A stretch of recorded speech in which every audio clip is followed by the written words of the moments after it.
Hi friends, இஸ் சைரி cinema buzz அப்டேட்டில் ஒரு தாறுமாறான ஒரு அப்டேட்டோடு வந்திருக்குங்க. நாளுக்கு நாள் கூலி படத்தோடைய அந்த எதிர்பார்ப்பு ஒரு புதிய உச்சத்தை நோக்கி போய்கிட்டே தான் இருக்குது, அதிகரிச்சுக்கிட்டே தான் இருக்குது அப்படின்றத நான் உங்களுக்கு சொல்லி தெரிய வேண்டியதில்லை. ரொம்ப சைலண்ட்டாக அது நடந்துன்னு இருக்குது. நமக்கு இங்கே ஃபேன்ஸ் மத்தியில் அது பெருசாக தெரியலையா அப்படின்றதெல்லாம் எனக்கு தெரியல. ஆனால் விநியோகஸ்தர் மத்தியில், சினிமா வட்டாரத்தில், ட்ரேட் வட்டாரத்தில் அதோடைய ஹைப்பு நாளுக்கு நாள் அதிகரிச்சுக்கிட்டே தான் போகுது.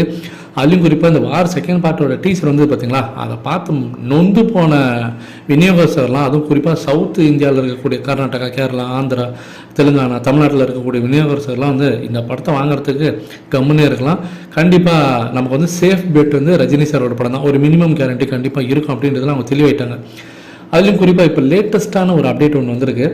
இந்த படத்தில் யூஸ் பண்ண சில விஷயங்கள்லாம் பார்த்தீங்கன்னாக்கா கண்டிப்பாக ஒரு 5 விஷயங்கள் டெக்னிக்கலி பார்த்தீங்கன்னாக்கா இந்த 5 விஷயத்தை நீங்கள் இந்த படத்தில் பார்க்கணும், அது ஹைலைட்டாக இருக்கும். என்னென்னு பார்த்தீங்கன்னாக்கா முக்கியமாக வந்து அந்த டிஓபி கேமரா ஒர்க்ஸில் ஒரு 5 முக்கியமான விஷயங்கள் நீங்கள் பார்க்கணும் இந்த படத்தில்.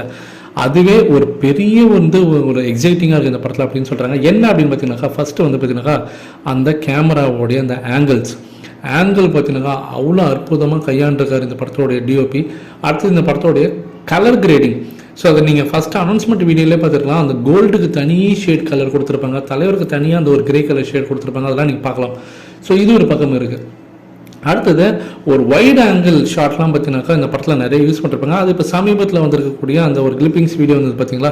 ஸோ எல்லாருமே அந்த தலைக்கு பின்னாடியிலேருந்து காட்டிருப்பாங்க, அது வந்து ஒரு வைட் ஆங்கிளில் காட்டிருப்பாங்க எல்லாருமே. ஸோ அதை நீங்கள் நல்லா பார்க்கலாம்.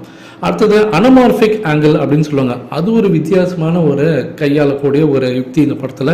ஸோ அதெல்லாம் வந்து சூப்பராக இருக்கும். அண்ட் ஃபைனலி பார்த்தீங்கன்னா இந்த படத்தில் ஒரு சிங்கிள் ஷாட் ஃபைட் சீன் இருக்குது. அதுதான் படத்துடைய ஒரு சூப்பரான ஒரு ஹைலைட்டான சீனாக இருக்கும். அந்த சீன் பார்த்தீங்கன்னா தலைவர் வந்து டூப்பே போடாமல் பண்ணியிருக்கு. ஏன்னா சிங்கிள் ஷாட்டில் அந்த சீன் எடுக்கணும். அது வேற லெவலில் உங்க பார்த்தீங்கன்னா தேட்டரில் வந்து ஒரு அப்ளாஸ் கிடைக்கும் இந்த படத்துக்கு அப்படின்ற மாதிரி சொல்கிறாங்க. நீங்கள் எந்த அளவுக்கு அந்த ஃபைட் சீனுக்காக எதிர்பார்த்து காத்திருக்கீங்க? ஒருவேளை இந்த சீன் தான் அந்த விசாகப்பட்டினத்தில் அந்த மழையில் பார்த்தீங்கன்னா ரஜினி சார் வந்து மழையில் கூட அந்த பொருட்படுத்தாமல் அவர் வந்து நினச்சி அவரை ஃபுல்லாக அந்த நினைஞ்ச அந்த ஃபைட் சீக்வன்ஸ்லாம் பண்ணி தான் அதுக்கப்புறம் தான் அவருக்கு வந்து ஏதோ கொஞ்சம் ஹெல்த் இஷ்யூஸ்லாம் ஆச்சுன்னு சொன்னாங்க பார்த்தீங்களா. அது இந்த ஃபைட் சீக்வன்ஸ் தான் இருக்குன்னு நான் நினைக்கிறேன். நீங்கள் எந்த அளவுக்கு எதிர்பார்த்து காத்திருக்கீங்க அப்படின்றது கீழே சொல்லுங்கள் ஃப்ரெண்ட்ஸ்.